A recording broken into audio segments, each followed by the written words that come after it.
Hello professor. Hello Suppandi, आजकल दिखते नहीं, माजरा क्या है? प्रोफेसर, इस कोरोना महामारी ने बड़ी मुश्किल में डाल रखा है। पहले तो मेरी प्रमोशन कैंसिल हुई, उसके बाद मेरी सैलरी कट हुई। अभी जब मैंने अपने म्यूचुअल फंड्स चेक किए तो पता चला कि मेरे फंड की वैल्यू आधी हो गई है। ऐसे कैसे चलेगा प्रोफेसर?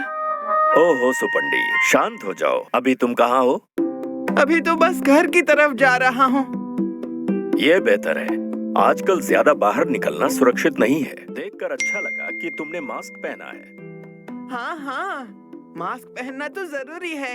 इससे मुझे कोरोना होने का खतरा कम रहेगा। बिल्कुल सुपंडी, SIP को भी मास्क ही समझो, बाजार के खतरों से बचने के लिए। SIP और फेस मास्क? अब SIP को चेहरे पर तो नहीं लगा सकता ना सर? क्या सुपंडी, मैंने तो बस एक मिसाल दी थी।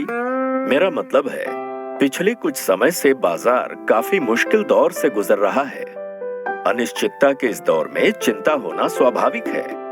खैर, SIP ऐसे खतरों से बचने में मदद करती है, उस खास चीज की वजह से जिसे रूपी कॉस्ट एवरेजिंग कहते हैं। याद आया, आपने पहले भी इस बारे में बताया था। हाँ, बताया था। जब भी आप रेगुलर इंटरवल पर एक निश्चित राशि का निवेश करते हैं तो आपको रूपी कॉस्ट एवरेजिंग का लाभ मिलता है। मसलन, जब बाजार में मंदी हो और कीमतें नीचे जा रही हो तो आप ज्यादा यूनिट खरीद पाते हैं या फिर बेच पाते हैं। इसका सीधा मतलब है कि समय के साथ साथ आपके यूनिट्स बढ़ते जाते हैं और जब यूनिट्स ज्यादा होते हैं तो आपके पास ज्यादा पैसे आ जाते हैं।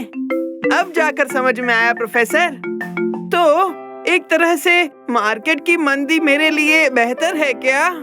बिल्कुल, एक तरह से ऐसा ही है। हाँ सुपंडी, चिंता करने की जरूरत नहीं है। अगर तुम्हारा निवेश जारी रहा तो तुम्हारे निवेश की वैल्यू समय के साथ साथ सामान्य हो जाएगी या किसे पता ऊपर भी जा सकती है। बस निवेश जारी रखने में ही भलाई है। वाह प्रोफेसर, आपने तो खुश कर दिया। मुझे तो बेकार में ही फिक्र हो रही थी।